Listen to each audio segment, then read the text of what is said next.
आज रुबरूमध्ये तुमचं स्वागत आहे. हे राजकारण चांगलं नाहीये आणि मला नाही आवडत. आम्ही त्यांच्यासोबत आंदोलनात होतो. नमस्कार. आज आपण चर्चा करणार आहोत ॲडव्होकेट श्री मधुकरराव मुसळे आणि त्यांच्या पत्नी सौ अर्चनाताई मुसळे यांच्याबरोबर. आज आपण या स्मार्ट सिटीच्या एका स्मार्ट भागात बसलेलो आहोत. औंधचा जर आपण परिसर बघितला म्हणजे नेहमी एक भूषण वाटतं या परिसरात. आधीचं औंध आणि आत्ताचं औंध यात खूप काही फरक आहे आणि यामागं नक्कीच बरेच परिश्रम आहे तुमचे. जो काही वर्ष तुम्ही घालवली या सगळ्या औंध भागाला किंवा या परिसराला तुम्ही एकत्र म्हणजे जे आणलं, शिवाय यात बऱ्याच चेंजेस तुम्ही केल्या. तर प्रथम मी दादांना विचारू इच्छिते की तुम्ही ब्रह्मा येथे जन्मला या गावी आणि ते पुणे, हा तुमचा सफर कसा सुरू केला? माझं प्राथमिक शिक्षण विदर्भात वाशिम जिल्ह्यामध्ये ब्रह्मा नावाचं एक गाव आहे, छोटं खेडेगाव आहे. तिथे माझं प्राथमिक शिक्षण झालं. मग 10वी ते 12वी हिंगोलीला शिकलो. मध्यंतरी 10वीचा काही भाग मी औरंगाबादला शिकलो. नंतर पुन्हा मग 12वी नंतर पुण्यामध्ये आलो आणि पुण्यामध्ये फर्ग्युसन कॉलेजला मी BSc केली केमिस्ट्रीमध्ये. त्यानंतर LLB केली. BSc नंतर लागोपाठ लगेच MSc केली केमिस्ट्रीमध्ये. त्यानंतर LLB, नंतर टॅक्सेशन लॉ, मग LLM, नंतर PhD आणि सध्या MBA करतो आहे. असा प्रवास चालू आहे. आणि हे करत असतानाच व्यवसायात उतरलो. MSc नंतर एक ॲडव्हर्टायझिंग एजन्सी सुरू केली. त्यानंतर ते थांबून क्लासेस पण घेत होतो. खरं मग माझं पुण्यामध्ये येण्यामागे माझे मोठे बंधू ते पुण्याला होते शिकायला. त्यांनी मला बोलवून घेतलं. मग त्यांच्यामुळे मी पुण्यात आहे. मग पुण्यात आल्यानंतर MSc नंतर मी व्यवसाय करण्याचे लहानपणापासूनच माझा कल हा व्यवसायाकडे होता. नोकरी करायची नाही हा निश्चय मी 11वीला केलेला होता की आयुष्यात मी नोकरी करणार नाही. शिक्षण खूप उंच घेईन पण नोकरी नाही करणार. जे करेन ते स्वतःसाठी करेन. मग MSc नंतर भावासोबत तसे आम्ही आमचं शिक्षण क्लासेस घेऊनच झालं. भाऊ आणि मी क्लासेस घेत होतो. ते करता करता नंतर मग ॲडव्हर्टायझिंग एजन्सी सुरू केली. ते बंद करून नंतर कन्सल्टन्सी व्यवसायात आलो मी. कन्सल्टन्सी नंतर बांधकाम व्यवसायात आलो. अनेक जेव्हा MSc झाली, लग्न झालं 2002ला आणि ह्या आल्या त्याच वेळी मी उद्योग सुरू केला राजकारण. आणि जो यांना मुळेच आवडत नाही. आणि लग्नाच्याच काळामध्ये हळू किंबहुना त्याच्यात थोडंसं आधी सुरू केलं. आणि राजकारणाची एक लहानपणापासून आवड होती. राजकारण म्हणण्यापेक्षा समाजकारणाची आवड होती. आणि त्यामुळं शिक्षण झालं, लग्न झालं आणि मग त्याचबरोबर व्यवसाय करता करता राजकारणात पण उतरलो.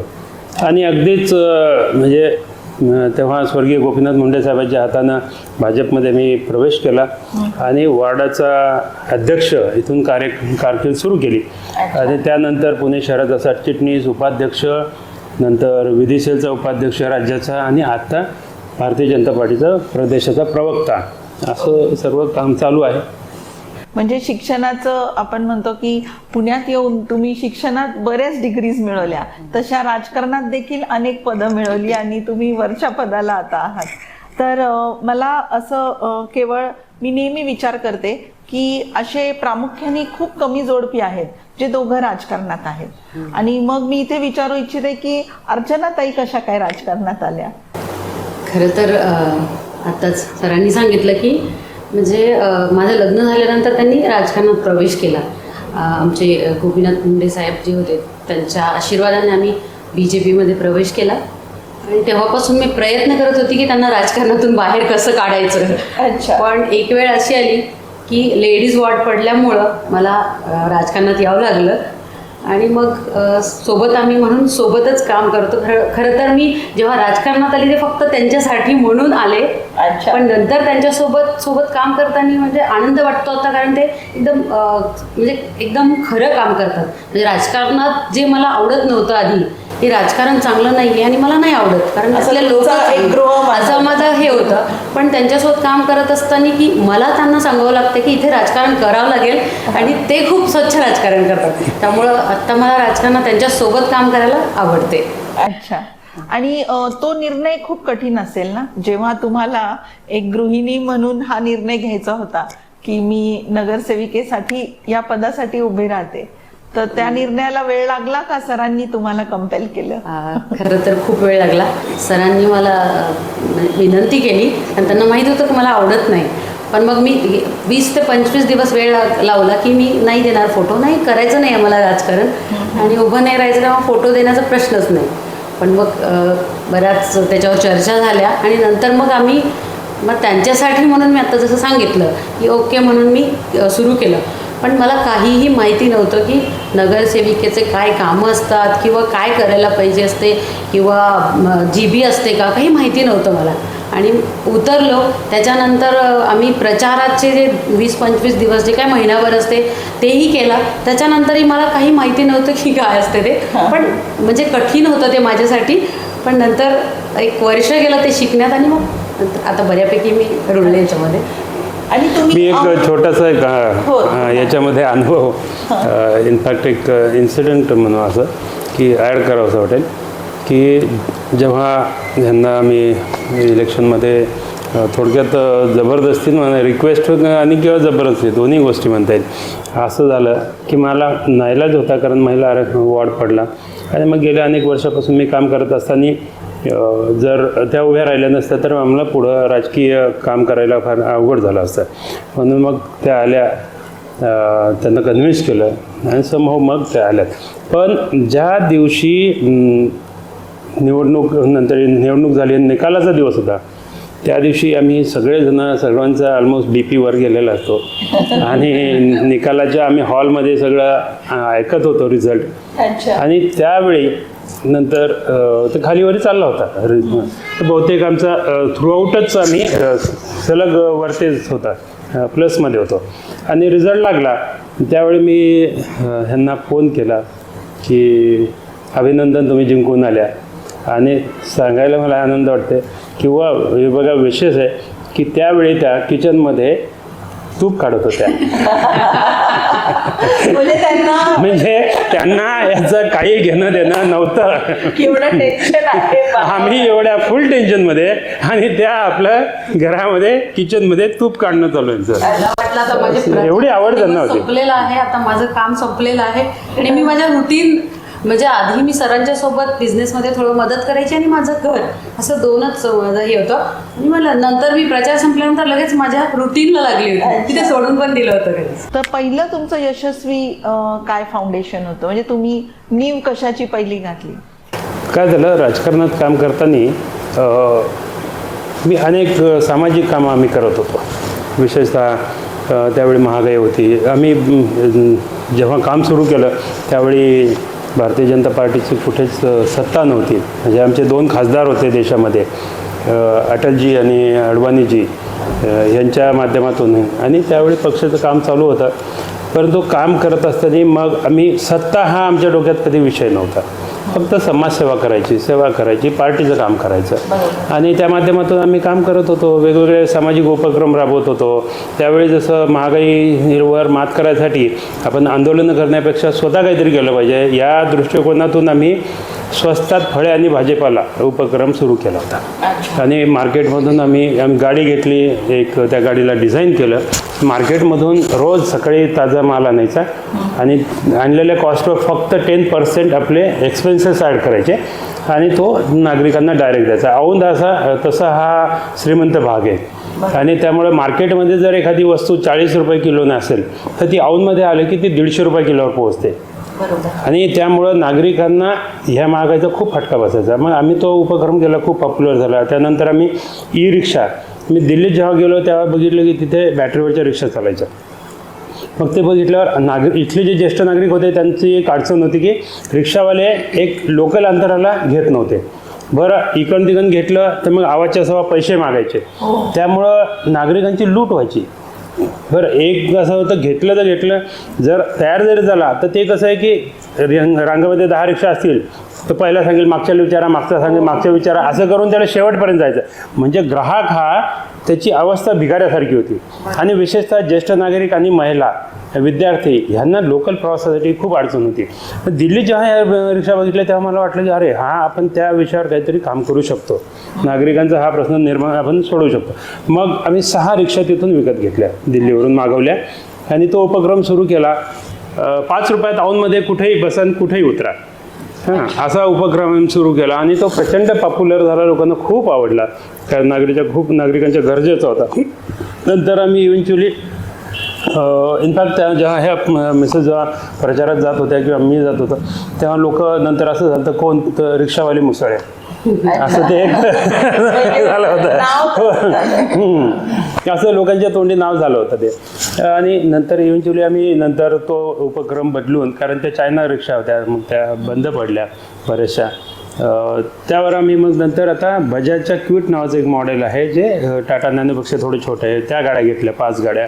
असं एक तो समाज. त्या व्यतिरिक्त ज्येष्ठ नागरिकांचं वार्षिक स्नेहसंमेलन आम्ही सुरू केलं. बाकी असे वेगवेगळे अनेक सामाजिक उपक्रम करत राहिलो आणि त्यामुळं नागरिकांचा संपर्क सतत चालू ठेवला. आणि आता असं होतं की पूर्वी जेव्हा आमचा भारतीय जनता पार्टीचा उमेदवार जेव्हा मी काम सुरू केलं त्यावेळी 123 मतं होते त्याला. आज आणि पुणे शहरातला डी कॅटेगरी म्हणून, डी किंवा ई कॅटेगरी समजले जायचे औंध भागाला, आज आम्ही हा भाग औंध A+मध्ये नेऊन ठेवला. आज सगळ्यात क्रीम भाग समजला जातो, पक्षाच्या दृष्टीने सुद्धा आणि इलेक्शनच्या दृष्टीने सुद्धा. आणि मला वाटतं औंध हा परिसर तुम्ही सर्व वयोगटासाठी वेगवेगळ्या योजना केल्या. म्हणजे उल्लेखनीय म्हणजे तुमचं लहान गटासाठी एक ट्रॅफिक पार्क फॉर चिल्ड्रन हा कॉन्सेप्ट खूप नवीन आहे. आणि ती कल्पना तुम्हाला कशी सुचली? काय झालं की आपल्या पुणे शहराचं एक वैशिष्ट्य आहे, लोक असं म्हणतात की पुण्यात ज्याला गाडी चालवता येते त्याला जगात कुठेही गाडी चालवता येते. हे पुण्याचं एक वेगळं म्हणजे त्याला कौतुक म्हणायचं का काय माहीत नाही, पण पुण्याबद्दल ही टिप्पणी नेहमी केल्या जाते. आणि आम्हाला मग ते कुठंतरी हे आपल्याला एक शिवी दिल्यासारखं वाटलं आम्हाला की हे पुणे शहराला एक चुकीचा पुण्याची प्रतिमा आहे, चुकीची उपमा आहे. म्हणून मग आम्ही काय केलं की एक जेव्हा स्मार्ट सिटीचे कामं करून घेत होतो त्यावेळी ही संकल्पना पुढे आली की जे आता पुढचं जनरेशन आहे ह्या जनरेशनला तरी आपण आता ट्रॅफिक रूल शिकवले पाहिजे. ह्या कवळ्या मनावर आपण संस्कार केले पाहिजे की ट्रॅफिक रूल फॉलो केले पाहिजे. कारण दुर्दैव असं आहे की ट्रॅफिक नीट फॉलो न केल्यामुळे 2 व्हीलरचे भारतामध्ये सगळ्यात जास्ती ॲक्सिडेंट पुण्यात होतात. बरोबर. आणि सर्वात जास्ती मृत्यूचे प्रमाणसुद्धा पुण्यात आहे. काय होतं, 2 व्हीलरवर जर आडवे तिडवे वाहनं वेगानं चालवले जातात, नियम फॉलो केले जात नाहीत आणि जेव्हा तो 2 व्हीलरवरून पडतो त्याला सेफ्टी काहीच नसते. हेल्मेट बहुतेकदा लोक हेल्मेट वापरत नाहीत आणि खाली पडलं की डोक्याला मार लागतो आणि बरेचदा नागरिक मरतात. त्यामुळे ह्याच्यावर काहीतरी केलं पाहिजे हा कन्सेप्ट डोक्यात ठेवून स्वीडनमध्ये अशा प्रकारचा कन्सेप्ट होता.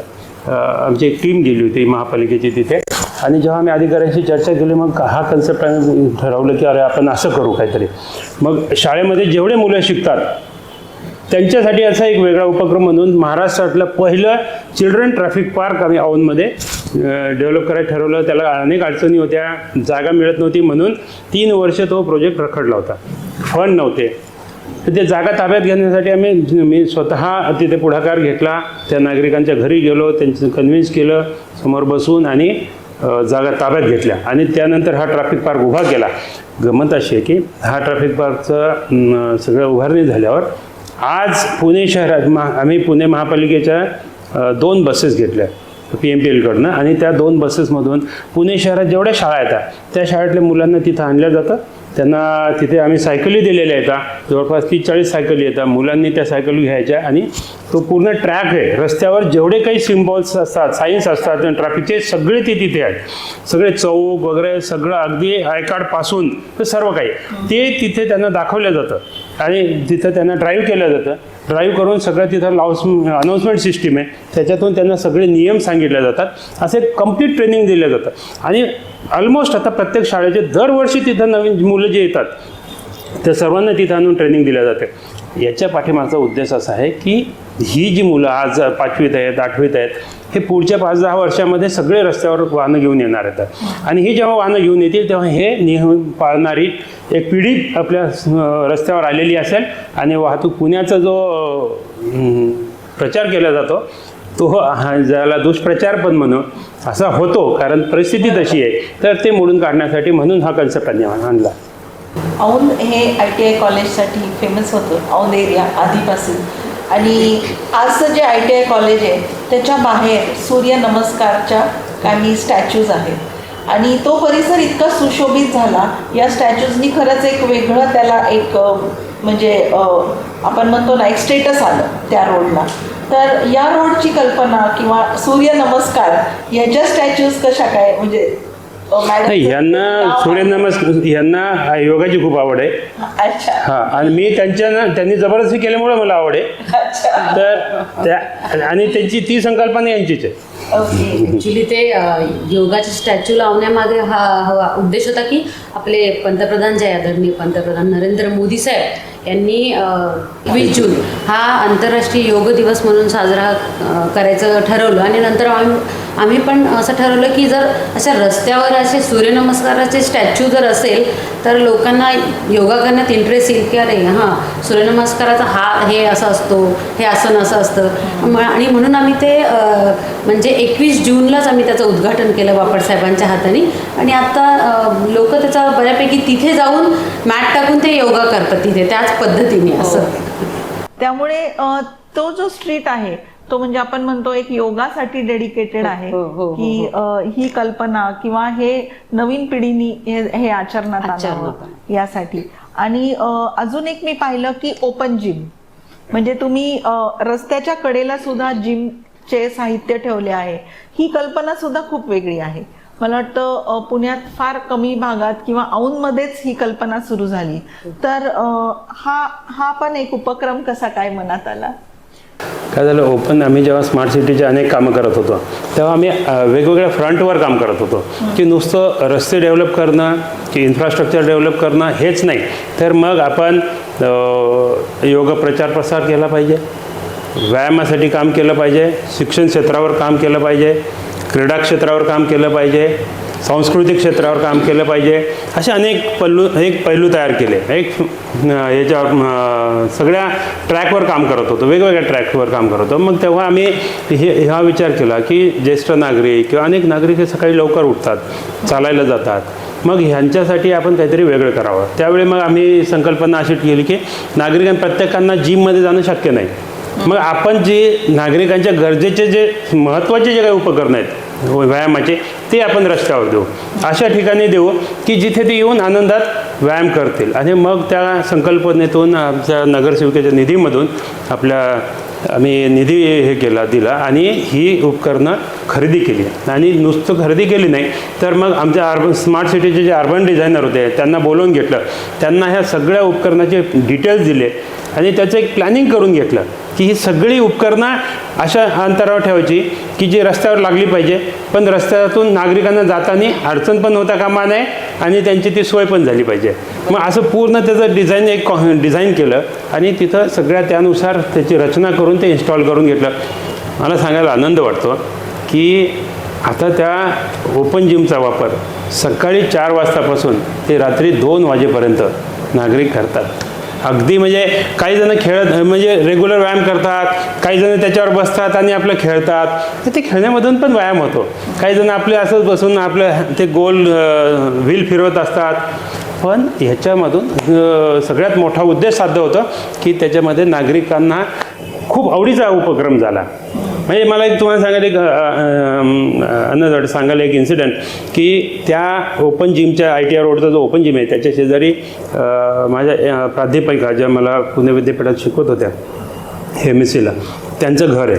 आणि एक दिवस त्यांनी येऊन आमच्याकडे कंप्लेंट केली की काय करून ठेवलं हे तुम्ही, काय झालं. तर म्हटलं की सकाळी 4 पासून रात्री 1:30-2 वाजेपर्यंत तिथे सारखे लोक पडेल असतात त्याच्यावर. मग ह्याच्यातून मला एक पॉझिटिव्ह गोष्ट अशी मिळाली की आपण जे काही काम केलं त्याचा नागरिक पुरेपूर वापर करतायत.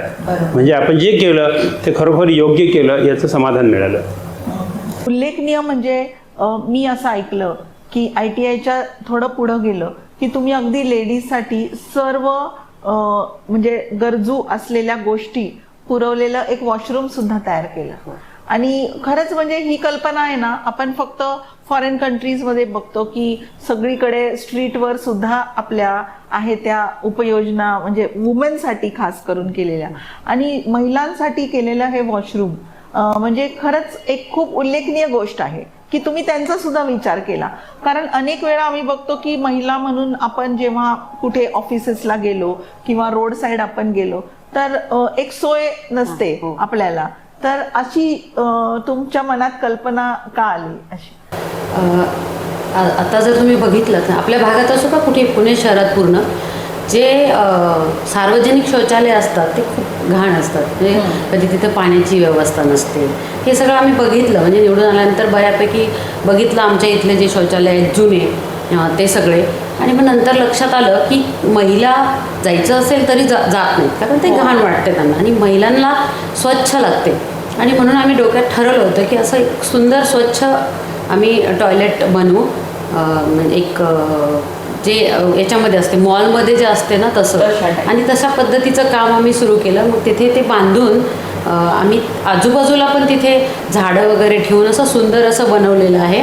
आतमध्ये गेल्यानंतर एक मोठा आरसा तिथे असेल, सॅनिटरी नॅपकिन असेल, एक वॉशरूम आणि एक कमोड, असं सुटसुटीत असं बनवलेलं आहे आम्ही ते. आणि महिलासाठी बनवलं म्हणून महिलांच्याच सगळ्यांच्या हातांनी मिळून आम्ही त्याचं म्हणजे ओपनिंग पण केलं आणि महिलांना खूप ते आवडलं. अच्छा. आणि महिलांचीच जर आपण विचार केला तर मला वाटतं महिलांसाठी तुम्ही एक कुस्तीचं प्रशिक्षण केंद्र औंध येथे सुरू केलं. मला वाटतं ही पण एक खूप वेगळी कल्पना आहे महिलांसाठी. तर ही सुद्धा कल्पना कशी काय आली? खरं तर आमच्या औंध गाव जे आहे ते कुस्तीच्यासाठी तिथे म्हणजे कुस्ती बऱ्यापैकी आधी आखाडा होता आणि कुस्तीची एक परंपरा औंध गावाला आहे. आणि मग तिथला एक परिसर होता जिथे खूप प्रचंड कचरा असायचा. आणि खरं तर ही सगळी कल्पना सरांचीच होती की त्या कचऱ्याच्या जागी तिथला सगळा कचरा काढून स्वच्छता करून इथे काहीतरी एक वेगळं काहीतरी करायचं आपण. आणि म्हणून मग त्यांनी ते सुरुवात केली. तिथले साफसफाई वगैरे करून मग बजेट टाकलं आम्ही तिथे आमचं, आणि तिथे एक महिला कुस्ती प्रशिक्षण केंद्र उभारायचं असं आम्ही सुरू केलं. खरं तर हे करताना आपण बघितलं की दंगल मूवीनंतर त्या फोगाट भगिनींनी सगळीकडेच खूप मुलींना पण इंटरेस्ट यायला लागला की आपल्याला रेसलिंगमध्ये जायला पाहिजे. आणि म्हणूनच आम्ही मला वाटते पूर्ण पुणे शहरामध्ये पहिलं रेसलिंग सेंटर आहे जे आम्ही इथे उभारलं. तेव्हाच्या ज्या महापौर होत्या माझ्या निवडून आल्यानंतरच्या मुक्ताताई टिळक, त्यांच्या हाताने भूमिपूजन झालं होतं. आणि नंतर त्याच्यासाठी खरं तर तांत्रिक अडचणी एवढ्या होत्या की खूप जास्त अडचणी त्याच्यामध्ये आल्या. त्या सरांनी खूप चांगल्या पद्धतीने हँडल केल्या, कारण ते वकील असल्यामुळं. म्हणजे अधिकारी जर काम करायचं असेल तर त्यांचं कारणं खूप असतात की नाही आता हे इथे होऊ शकत नाही, इथे ही अडचण आहे, ते अडचण आहे. पण तिथे सरांचा वकील असण्याचा खूप फायदा झाला की त्या सगळ्या तांत्रिक अडचणीवर मात करून आम्ही ते महिला कुस्ती प्रशिक्षण केंद्र उभारलं. सल्ला देऊ शकले, ॲडव्होकेट असल्याचा फायदा. एक खूप महत्त्वाची गोष्ट मला सांगावीशी वाटते की माझे सासरे वारले होते आणि महिला कुस्ती प्रशिक्षण त्या केंद्राचं बजेटची जी फाईल होती त्या अंतिम टप्प्यात काम होतं. आणि आम्ही गावी निघलो होतो आणि माझे सासरे वारले होते. आणि तरीसुद्धा त्याच्यासाठीचे कॉल जे आले होते ते सरांनी अटेंड करून त्याच्यासाठी तेवढाच वेळ दिला. म्हणजे मी त्यांना रागवली की काय म्हणजे आता आपण चाललो आहे कुठे आणि आपण काय करतो आहे. पण तरीसुद्धा म्हणजे त्यांचं ते डेडिकेशन मला खूप आवडलं आणि त्याच्यामुळं ते महिला कुस्ती प्रशिक्षण केंद्र खरं उभारलं. नॉर्मल रोड्स जे पुण्यात आहेत तसे औंधचे रोड्स नाही आहेत. औंधचे रोड्स भव्य आहेत. इथे सायकलिंग ट्रॅक्स आहेत. इथे असं पेबल्स लावून एक वेगळी एरिया तयार केलेली आहे लोकांना बसण्यासाठी. इकडचे स्ट्रीट लाईट्स देखील वेगळे आहेत. म्हणजे you don't find the normal street lights. बरोबर. आता एवढं सगळं आपण जेव्हा योजना करतो आणि त्या अंमलात आणतो तेव्हा बऱ्याच गोष्टी यात असतात. एक तर तुमची मीटिंग्स, तुमचे जे म्हणजे तुमचा जो सल्ला आहे तो त्यांनी मानून त्याप्रमाणे तुमच्या आर्किटेक्ट्सनी ते करणं. दुसरं म्हणजे आर्थिक बाबी असतात. बरेच सँक्शन्स असतात आणि वेगळं काही करायचं ध्येय असल्यावर अडचणी पण असतात. तर यशस्वीपणे हे करण्यात तुम्हाला किती वर्ष लागली? खरं तर हा प्रोजेक्ट पूर्ण करायला मला 3 वर्ष लागले.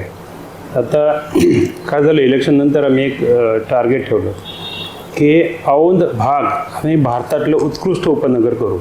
एक ध्येय सेट केलं होतं. काय करायचं तर आम्ही बाहेर देशात जेव्हा फिरायला गेलो, जसं सिंगापूरला गेलो, दुबईला गेलो, तर बाहेर देशामध्ये थायलंड असो, मलेशिया असो, वेगवेगळ्या देशात जेव्हा फिरलो तर त्यावेळेस तिथे जर बघितल्यानंतर कुठेतरी त्यांचा हेवा वाटला हे अरे त्यांच्याकडे इतकं सुंदर कसं आहे. दुबईसारखा देश जिथं वाळवंटात 1970 नंतर त्याचे डेव्हलपमेंट सुरू होते, सिंगापूरसारख्या देशाची पण 1970 नंतर डेव्हलपमेंट सुरू होते. आणि आपल्या आज त्यांची जर डेव्हलपमेंट बघितली, भले ते देश छोटे आहेत परंतु जे काही त्यांची इच्छाशक्ती आणि त्यांनी जे डेव्हलप केलं ते बघितलं तर खूप प्रचंड आपल्या पुढे येतं. असं म्हटलं मग आपण तर काय केलं पाहिजे. मग म्हटलं आपल्या इथं युरोप करायचं नाही पण भारतच करू पण तो एक वेगळा भारत करू. मग त्या संकल्पनेतून आम्ही काम सुरू केलं. योगायोगाने त्यावेळी पत्नी जेव्हा नगरसेविका झाल्या त्याच्यात जस्ट थोडा आधी स्मार्ट सिटीचा प्रोजेक्ट माननीय पंतप्रधान नरेंद्र मोदी साहेबांनी लॉन्च केला होता. पुणे शहरात सुद्धा त्याचं बालेवाडी स्टेडियमला उद्घाटन केलं त्यांनी.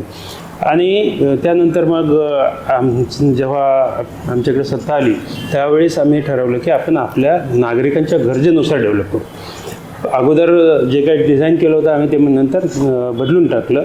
कारण पूर्वी 1 वे फक्त रस्ते केले होते, अर्धे रस्त्यामध्ये फुटपाथ करायचा, अर्धा रस्ता कंप्लीट फुटपाथ वगैरे ते डिझाईन होते ज्याला नागरिकांचा विरोध होता. आम्ही त्यांच्यासोबत आंदोलनात होतो. नंतर ते बदलून आम्ही डिझाईन बदललं आणि मग पूर्वी जी काही रस्त्याची विड्थ होती कमीत कमी तेवढी किंवा त्यापेक्षा ITR रोडची आम्ही वाढवली, जास्ती केली. 7 मीटर कॅरेज वे केला एका बाजूला, दुसऱ्या बाजूला तेवढाच. मग 2 मीटरचा पार्किंगसाठी. त्यानंतर त्याच्या बाहेर फुटपाथ. आता फुटपाथला तुम्हाला माहिती आहे की आमच्याकडे काही लिमिटच नाही आहे. आमच्याकडे जेवढे रोड आहेत त्याच्यापेक्षा मोठे फुटपाथ होतं. हे आम्ही केले पण त्याच्या पाठीमागं खूप मोठी गंमत आहे. कारण काय झालं की स्मार्ट सिटीला खूप उशीर होत चालला होता आणि ते घाई करू लागलं प्रशासन. कमिशनर जे होते त्यावेळी कुणाल कुमार साहेब ते घाई करू लागले की नाही मग आता काय करायचं आहे त्या रस्त्यावर फक्त कॉन्क्रीट ओतायचं आणि फुटपाथ जेवढ्या आहेत तर छोट्या 2-3 फुटाच्या तेवढंच फक्त तिथं ब्लॉक लावून मोकळं व्हायचं. प्रशासनाला एक फॉर्मॅलिटी करून कंप्लीट करायचं होतं. आम्ही त्याला अडवलं. म्हटलं आम्ही असं नाही करू देणार. DPमध्ये रस्त्याची जेवढी विड्थ आहे आम्हाला किमान तेवढा तरी रस्ता पाहिजे आणि त्याचा पूर्ण प्लॅनमध्ये पाहिजे. ते म्हटले नाही ऑलरेडी मला दिल्लीवरून खूप प्रेशर आहे की स्मार्ट सिटीज तुमचं काम डिले झालं जर आणि आता पटापट उरकायचं. मी म्हटलं आम्ही तर करू देणार नाही, मग आम्हाला रस्ता पूर्ण विड्थचा करा. तर ते म्हटले जागा ताब्याची अडचण आहे, जर तुम्ही ताबा देत असाल जागेचा तर आम्ही करतो. त्यांना म्हटलं चला मी देतो जागा ताबा. आणि असं करून ते चॅलेंज घेतलं. काही दुकानदाराशी आम्ही हे केलं, चर्चा केली, त्यांना कन्व्हिन्स केला. काय होतं की सोसायटीच्या बाहेरचे जे दुकानं आहेत खाली त्या दुकानाच्या समोर आम्ही बघितलं 20-25 फूट जागा ज्या आहेत अशाच डेड पडलेल्या होत्या ज्याचा काही वापर होत नव्हता. दुकानदारांसमोर सामान ठेवलं तर नियमान ते अलाउड नाही म्हणून महापालिका त्याची कारवाई करायची. सोसायटीला त्याचा काय उपयोग होत नव्हता. म्हणजे दुकानदाराला उपयोग नाही, सोसायटीला नाही, मग ह्या डेड पडलेल्या जागा होत्या. आम्ही काही लोकांशी विश्वासात घेतलं, काहींना तसंच रेटून दिलं. कारण काय असेल तुम्हाला जर उच्च ध्येय साध्य करायचं असेल, खूप काहीतरी वेगळं करायचं असेल तर ते नियमाच्या चौकटीत बसून करू शकत नाही. आणि मग ही रिस्क घेतली आणि अक्षरशः जीव मुठीत घेऊन काम केलं. ह्या सगळ्या जागा आम्ही रातोरात मी रस्त्यावर रात्री उतरून म्हणजे जसं तुम्ही शहनशाह सिनेमात जे बघितलं ना अंधेरी ते गाणं आहे तसं आम्ही रात्री 11 वाजले की सगळे दुकानं बंद झाले, लोक झोपायला लागले की माझं काम सुरू व्हायचं. आणि मग JCB पोकल्यान ट्रक आणि लेबर घेऊन ना महापालिकेचा अधिकारी ना स्मार्ट सिटीचा स्वतः रस्त्यावर उतरून सगळ्या जागा ताब्यात घेतल्या. पण पहिल्या टप्प्यात जेव्हा आम्ही जागा ताब्यात घेतल्या ब्रेमन चौकापासून परिहार चौकापर्यंत या पट्ट्यात आणि तिथे लगेच डिझाईन करून घेतलं अर्बन डिझाईन कडून. रातोरात आम्ही त्याचं रफ फिनिशिंग केलं. म्हणजे लोक संध्याकाळी दुकान बंद करून गेले, दुसऱ्या दिवशी बघतात तर तिथं काहीच नाही समोर, कम्प्लीट चेंज. आणि रातोरात रफ फिनिश पण. आणि दुसऱ्या नंतर आम्ही एक असा 200 मीटरचा एक पट्टा तयार केला आणि लोकांना दाखवलं की हे काय होणार आहे. ते लोकांना खूप आवडलं. आणि मग असं झालं की जो सुरुवातीचा विरोध वाटत होता तो हळूहळू तो मावळला आणि लोकांना लक्षात आलं का अरे नाही हे काहीतरी वेळ यांच्या डोक्यात खूप काहीतरी वेगळं आहे आणि हे खूप सुंदर करायला लागले आणि यांना काहीतरी डेव्हलपमेंटचं वेळ आहे या माणसाला. त्यामुळे नंतर लोक आम्हाला जोडत गेले आणि बघता बघता नंतर आम्ही तो एक पॅच केल्यावर खूप सुंदर तयार झाला. नंतर असं मग तरीसुद्धा मग सगळं रेटून नेलं खरं तर. म्हणजे जागा ताब्यात देणं काय महापालिकेच्या भरोशावर ठेवलं असतं तर 50 वर्षही झालं नसतं. आणि जागा ताब्यात घेणं तसं खूप किचकट विषय असतो, कारण मोबदल्याचे आणि बरेच विषय असतात, ताबा मिळवण्याचा विषय असतो. आम्ही इथं कुठंच सोडलं नाही. आणि मग याचं मायक्रो डिझायनिंग केलं अर्बन डिझायनरकडून. रस्त्याचं गेलं, रस्ता करताना तिथं नवीन पूर्ण ड्रेनेज लाईन टाकून घेतल्या, पावसाळी लाईन टाकून घेतल्या, पाण्याच्या लाईन टाकून घेतल्या, डिवायडरचं वेगळं प्लॅनिंग केलं, त्याच्यात झाडं लावली, त्याच्यामध्ये अनाऊन्समेंट सिस्टीमचे पोल लावले. इव्हन इनफॅक्ट आम्ही तिथं फ्री ब्रॉडबँड देण्याची सुद्धा एक संकल्पना म्हणून ते पण सेटअप तयार करून ठेवलेलं आहे. अशा अनेक. नंतर काय झालं की जो काही आपला कॅरेज वे होता, वाहतुकीचा रस्ता होता, त्याच्या व्यतिरिक्त मग आम्ही ह्या काही एक्स्ट्रा जागाच्या ताब्यात मिळवल्या. त्या जागेमध्ये तो पूर्वी 30 मीटरचा रोड होता, ब्रेमन चौक ते परिहार चौक DPमध्ये. तुम्ही जर प्रत्यक्ष जागेवर मोजलं तर तुम्हाला 40 मीटरपर्यंत तिथं रोड सापडेल. म्हणजे 30 मीटरचा. आम्ही काय केलं काम करताना, विड्थ हा फॅक्टरच ठेवला नाही. इरेस्पेक्टिव्ह ऑफ विड्थ आम्ही डेव्हलप केलं शटर टू शटर. म्हणजे त्या तिकडची बाजू शटर तर या शटर. आणि त्याच्यामध्ये आम्ही अगदी म्हणजे 35 पासून 40 मीटरपर्यंत आम्ही रस्ता डेव्हलप केला, जे मोठ्या फुटपाथ मिळाले. आज तिथं नागरिकांना गार्डनसारखं रस्त्यावर फिरतात सुरक्षित. जर कोणी शॉपिंगला जर गेलं तर घरातले जे सिनियर मंडळी असतात किंवा बाकी ज्यांना शॉपिंग करायचं नसते ते तिथं मस्त झाडाखाली आरामात हवेमध्ये बसलेले असतात, एन्जॉय करतात. आणि एक वेगळेपण आम्ही म्हटलं ना, आम्ही युरोप करणार नाही, भारत करू. आणि भारत काय ते दाखवू. तर भारत आम्ही एक सुंदर वेगळा भारत स्मार्ट औंध आम्ही इथं तयार केलं. ते करताना मग जेव्हा मोठ्या फुटपाथ केले तेव्हा असं लक्षात आलं की असं विचार आला माझ्या डोक्यात की अरे फुटपाथ मोठ्या केल्या, पण आता डिवायडरमध्ये जे लाईट आहेत, स्ट्रीट लाईट येतं किंवा फुटपाथच्या काठाला जे रोडच्या साईडला लाईट आहेत, त्यांचा लाईट फुटपाथवर पडणार नाही. आणि ह्या आमच्या तुम्हाला काही काही ठिकाणी आमच्या 35 फुटापर्यंत फुटपाथ आहेत, म्हणजे रोडच्या म्हणजे 35 मीटरपर्यंत आहेत. त्यावेळी मग मी अर्बन डिझायनरकडे कल्पना मांडली की तुम्ही याच्यामध्ये म्हणजे ॲडिशनल स्ट्रीट लाईटची लाईन टाका, आणि ती पण लो हाईटची, कारण ती झाडाद्वारे गेली की परत लाईट पडणार नाही. म्हणून आम्ही 3 मीटरच्या हाईटचे पोल आणि काही जिथं जास्तीच विड्थ मोठी आहे तिथं 2 लाईन टाकल्या, म्हणजे फुटपाथवर डबल स्ट्रीट लाईन अशा प्रकारे. पण मिनिमम एक तर सगळीकडेच टाकली. त्यामुळे संध्याकाळी लाईट लागल्यानंतर तुम्हाला औंधमध्ये सुंदर लाईटिंग बघायला मिळेल. फुटपाथवर लाईट ग्लो झालेलं असं फुटपाथ एकदम सुंदर दिसायला लागते. आणि त्यामुळं फॅमिलीज आमच्याकडे रात्री 2 वाजता सुद्धा महिला ITR रोडला असो का DP रोडला असो का ब्रह्मन चौकाच्या बाजू असो रात्री फिरतात. हे एकदम आनंदात सुरक्षित 100% सुरक्षित. आणि स्मार्ट सिटीच्या माध्यमातून आम्ही सर्व कॅमेरे पण लावून घेतले. या सर्व रोडला कॅमेरे आहेत ज्याचं कंट्रोल औंध वार्ड ऑफिसमध्ये आहे. त्यामुळे सगळ्या प्रकारचं सुरक्षा. आणखी दुसरं होतं की व्यापारी जे आहेत, व्यापाऱ्याकडे आता जी लोक खरेदी करायला येतात, मग तिथं वाहतुकी गाडी पार्किंगचा विषय होता. मग आम्ही वेगळ्या पद्धतीनं एक जागा ताब्यात घेतली जी महापालिकेचा सुप्रीम कोर्टात वाद चालू होता जागा मालकासोबत. आणि मी त्या कोर्ट केसचा कशाचा विचार न करता ही जागा ताब्यात घेतली. डायरेक्ट ताब्यात घेऊन आयुक्ताकडनं 90 लाखाचं बजेट आणलं आणि त्याचा पाहता 15 दिवसात 20 दिवसामध्ये ते पार्किंग डेव्हलप केलं. आज असं आहे की जर औंधमध्ये तुम्ही शॉपिंगला आले, मार्केटमध्ये शॉपिंग करायचं असेल तर तिथे यायचं, गाडी पार्क करायची आणि एकदम निवांत शॉपिंग करायची. आणि घरचे माणसं झाडाखाली निवांत बसलेले असतात. तिथं काही खाण्यासाठी सगळ्या सुविधा आहेत. सगळ्या प्रकारच्या सुविधा आम्ही तिथे निर्माण केल्या आहेत. बरोबर. आणि मला वाटतं खूप स्वच्छ आणि सुशोभित असा परिसर म्हणजे औंध. आणि शॉपिंगचा एक्सपिरियन्स घ्यायचा तरी औंध हा परिसर छान आहे. बऱ्याच वेळा आपल्याला शॉपिंगला जाताना भीती वाटते ना ट्रॅफिकची, तर पार्किंग, ट्रॅफिक सगळं काही. आणि मला वाटतं तुम्ही जेव्हा निवडून आलात मॅडम तेव्हा मला वाटतं कोविडचा काळ पण आला मध्ये. मग त्या काळात तुमची सेवा कशी होती कोविडमध्ये? खरं तर म्हणजे कोविड जेव्हा सुरू झाला एक 4-5 दिवस आम्ही पण घरीच थांबलो. आम्हाला वाटलं की काय करायचं, म्हणजे तेव्हा असं होतं की बाहेर पडू नका, म्हणजे नियम तोडू नका आणि बाहेर पडू नका. मग आम्ही काय करायचं, आम्ही बाहेर पडायचं की नाही पडायचं. पण मग नंतर सरांनी विचार केला की नाही, आपण या भागाचे पालक आहोत आणि आपण घरात बसून नाही चालणार. तर मग आम्ही बाहेर पडलो आणि नंतर मग आम्ही सगळ्या सोसायट्यांना सॅनिटाईज करून घेतलं. त्याच्यानंतर ते म्हणजे कितीतरी गरीब वर्ग होता जो त्यांना खूप प्रॉब्लेम होता, घरात बसल्यामुळं त्यांच्याकडे काही नव्हतं, म्हणून जवळपास 3 टप्प्यात आम्ही धान्य वाटप केलं. त्याच्यानंतर मास्क वाटप, बरेचसे असे म्हणजे प्रत्येक आमच्या भागातल्या ज्येष्ठ नागरिकांना पर्सनली कॉल करून त्यांच्या काय अडचणी आहेत का, त्यांना काही लागणार आहे का, कारण बरेचसे आमच्याकडे जे ज्येष्ठ नागरिक राहतात त्यांचे मुलं बाहेर देशात राहतात, ते एकटे आहेत किंवा दोघं आहेत, त्याच्यामुळे त्यांची सर्वांची विचारपूस केली. त्यांना जे काही लागते ते असं म्हणजे जितक्या दिवस कोविडचा पिरियड होता तेवढ्या वेळ आम्ही बाहेरच होतो आणि म्हणून आम्हाला कधीही काही त्रास नाही झाला कोविडच्या मध्ये. आणि तुमच्या NGOनी पण बरंच काम केलं ना, म्हणजे तुमचं अगदी स्वतःचं अगदी आम्ही NGOच्या माध्यमातून त्या कोविड पिरियडमध्ये लसीकरणाचं खूप मोठ्या प्रमाणावर काम केलं. काही जसा वर्ग होता की ज्यांना पैसे भरता येत नव्हते, खास करून सुरक्षा रक्षक जे होते सोसायटीचे, यांना त्यावेळी पेमेंट करता येत नव्हतं, करायला अडचणी होत्या कारण कामच नाही, तर पैसे कुठून आणायचे. त्या व्यतिरिक्त असं होतं की एक अनाथ मुली होत्या, मुली एक सेंटर आहे तिथल्या मुली असतील, ह्या सगळ्यांचं आम्ही आमच्या NGOच्या माध्यमातून फ्रीमध्ये तेव्हा लसीकरण करून घेतलं.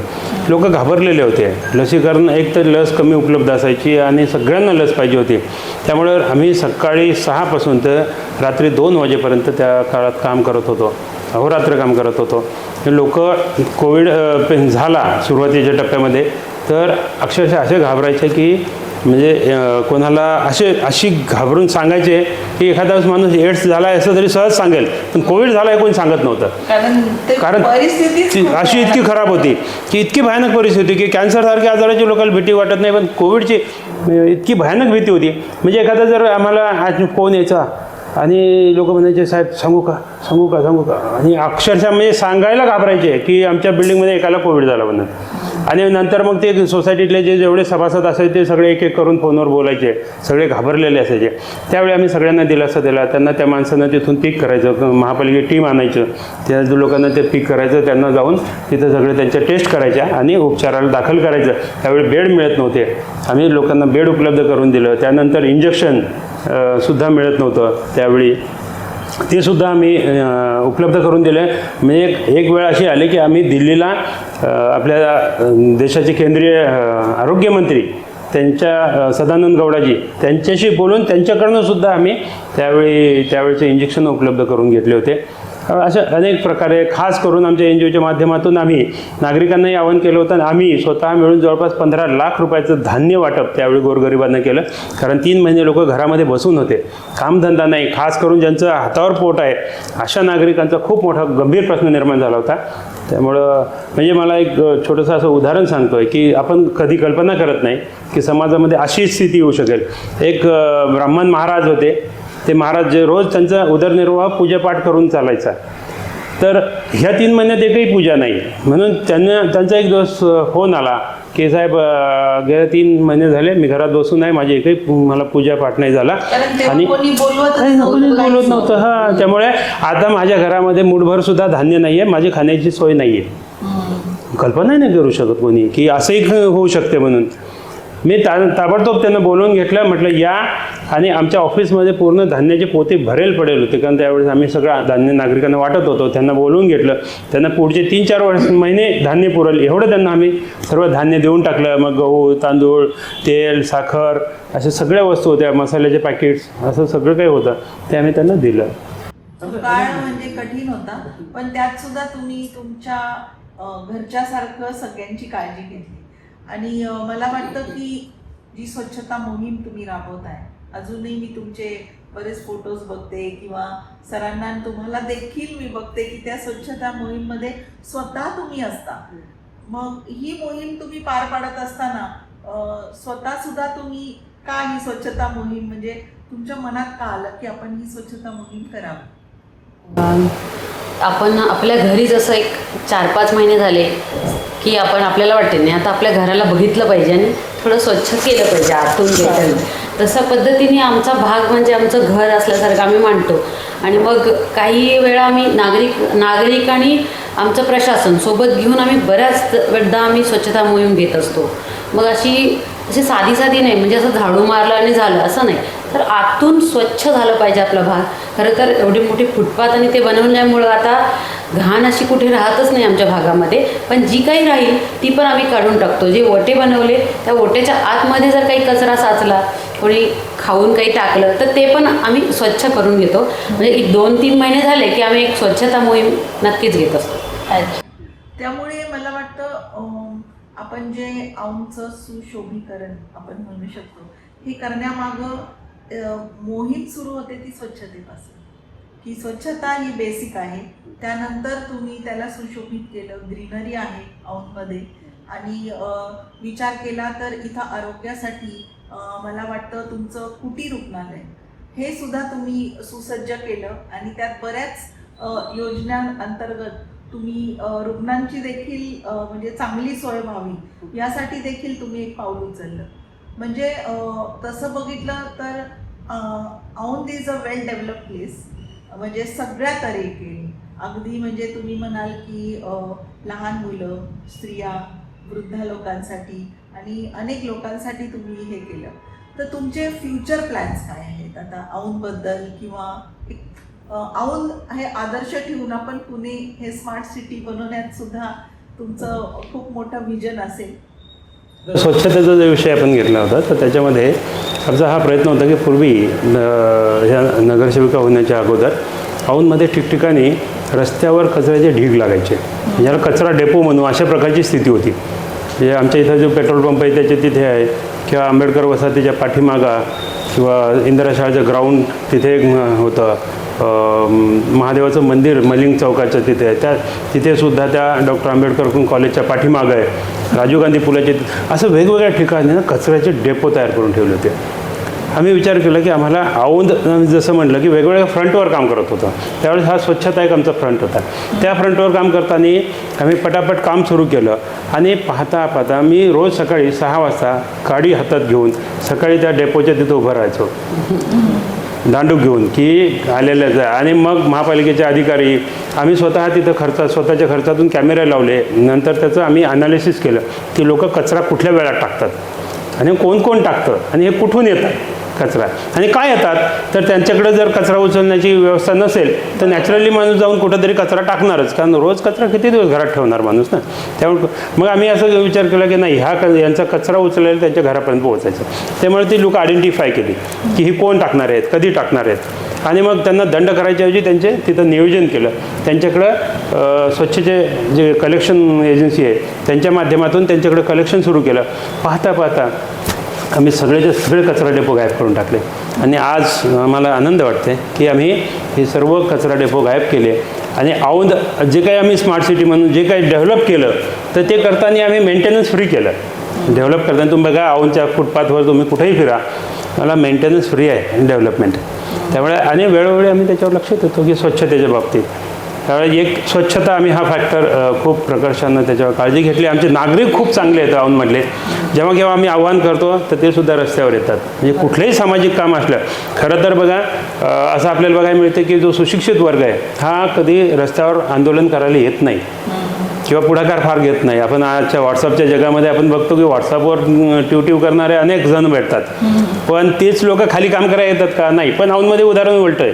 आज औंधमध्ये नागरिकांचं आम्हाला एवढं प्रेम मिळतं की आम्ही जर एखाद्या कुठल्याही कामासाठी जर आंदोलन करायला जरी रस्त्यावर बोलवलं तरी ते लोक येतात. ही सगळी नागरिक पुढाकार घेतात, कारण त्यांनी बघितलं की जे काय आम्ही जीव ओतून काम केलं, जी काही डेव्हलपमेंट केली ती सगळी नजरेसमोर आहे. कोणाला सांगावं लागत नाही की काय डेव्हलपमेंट केली. त्यामुळे आता इथलं हे बघून चेन्नई शहरानं आपल्या औंधची कॉपी मारली. आंध्र प्रदेशाचे 13 मंत्री औंधमध्ये येऊन गेले. तर त्यानंतर बार्सिलोना शहराचे मेयर आणि ट्रॅफिक कमिशनर इथे व्हिजिट करून गेले. पुणे शहरात स्मार्ट सिटी समावेश झाल्यानंतर पुणे शहरासारखं जेवढे भारतातले स्मार्ट सिटी म्हणून शहरं समाविष्ट केले होते केंद्र सरकारनं मोदी साहेबांच्या नेतृत्वाखाली, तर त्या सर्व शहराचे कमिशनर किंवा CEO आणि त्यांच्या टीम सगळ्या पुणे शहरात येऊन गेल्या, औंधमध्ये येऊन गेल्या. खास करून जर आज स्मार्ट सिटी म्हणून काही बघायचं असलं तर फक्त त्यांना औंधमध्ये घेऊन यावं लागते. आम्ही प्रत्येक फील्डवर एक उदाहरण सेट करतो. म्हणजे प्रत्येक आता त्याच्यामुळं काय झालं की आमच्यापेक्षा औंध, आता कल्पना कशी होती की औंध बाणेर बालेवाडी ABB असं पायलट प्रोजेक्ट करायचा आणि तो त्याची रिप्लिकेट पूर्ण शहरभर करायची अशी संकल्पना होती स्मार्ट सिटीची. आमच्यापेक्षा 40 ते 50% पट मल्टिपल टाइम्स बाणेर बालेवाडीला तुम्हाला तिथे फंड्स मिळाले होते. पण फंड्स मिळण्यापेक्षाही ते युटिलाइज करणं महत्त्वाचं असतं. आपल्या घराच्या समोर गंगा जरी वाहत असेल तरी ते गंगेचं पाणी आपल्या घरात येणार नाही, ते फक्त पूर आल्यावरच येईल. पण जर आपल्याला रेग्युलर पाणी पाहिजे असेल, आपल्याला डेव्हलप करून घ्यायचं असेल तर आपल्याला ते पाणी जाऊन बकेटनं घ्यावं लागेल किंवा आपल्याला एखादा पंप लावावा लागेल. आपले शेती हे करा म्हणजे जरी गंगा समोर असली तरी ते आपल्याला ते ओढून घ्यावं लागतं. तसं आम्ही आलेले फंड्स पूर्ण युटिलाइज केले, युटिलाइज करून भाग डेव्हलप करून घेतला. म्हणजे एक छोटं उदाहरण असं होतं की ITI रोडला जेव्हा आमच्याकडे शिरीन गार्डनच्या बाजूने खूप मोठी जागा उपलब्ध होती, पण ITIच्या बाजूला आमच्याकडे 3 फूट होते. मग तिकडची जागा ताब्यात घेण्यासाठी नियमाच्या बाहेर जाऊन बरेच आम्ही नियमात बसून आम्हाला ॲडिशनल 3 फूट जागा रोड रुंदीकरणात मिळणार होती. म्हणून ती फाईल अगदी ITIच्या प्रिन्सिपलपासून director of technical education, deputy director, त्यानंतर कलेक्टर ऑफिस, डेप्टी कमिशनर आणि कमिशनर, तिथनं मंत्रालयात desk officer, state minister, cabinet minister आणि चीफ मिनिस्टर, इथपर्यंत ती फाईल मी स्वतः घेऊन फिरलो आणि ती जागा आम्ही हे केली, प्रॅक्टिकली ताबा घेतला गव्हर्नमेंटकडून. पण आम्हाला मिळाली 3 फूट जागा ॲडिशनल. पहिली 3 फूट होती, 6 फूट झाली. तुम्ही जर आत्ता बघता तर तिथं प्रत्यक्षात तुम्हाला 35 फूट रुंदीचे फुटपाथ मिळेल. हे आम्ही आमच्या पद्धतीनं नागरिकांसाठी केलं आणि जी काही जागा ताब्यात घेतली ती नागरिकांसाठी घेतली. आज आमचा त्याच्यामध्ये आमच्या म्हणजे फक्त एक सामान्य नागरिकांचा जेवढा काही सहभाग असेल म्हणजे त्यांचा हक्क आहे तेवढाच हक्क आमचा आहे आज.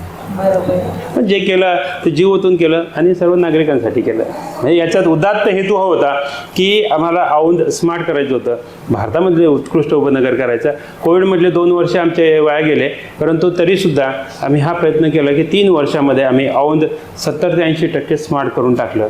आणखीन एखादं वर्ष जरी मिळालं असतं तर आम्ही 100% टास्क कंप्लीट केलं असतं. शिवाजीनगर आता नागरिक काय झालं की औंध स्मार्ट केल्यानंतर नागरिकांच्या खूप अपेक्षा वाढल्या की औंध केलं. आज जसं तुम्ही म्हटलं की औंधमध्ये खूप सुंदर दिसतं आणि आज तुम्हाला सांगतो की ज्या औंधमध्ये फुटपाथ येतात एवढ्या फुटपाथ आपल्या दिल्लीमध्ये पण नाही येतात. काउन्सिलेट एरियाचा जर अपवाद सोडला तर दिल्लीमध्ये सुद्धा जे काही खासदाराचा एरिया जसं बंगले येतं तिथे सुद्धा फुटपाथ मोठे येतात, पण डेव्हलप केलेलं पट्टा तुम्हाला 10 फुटाच्या पेक्षा कमीच भेटेल.